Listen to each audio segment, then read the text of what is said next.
पर्खिरहेछु तिमीलाई अझ पनि।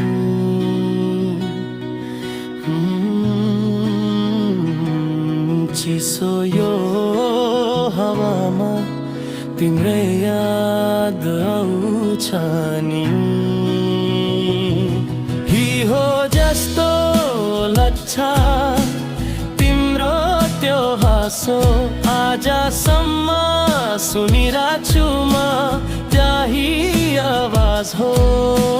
सानो सानो कुरामा तिमी नै थियौ, अब किन यो मुटु एक्लो भइसक्यो। काटिदिन काटेर तिमीलाई नै खोज्छु, यो आँखा भित्र तिम्रै तस्बिर बोक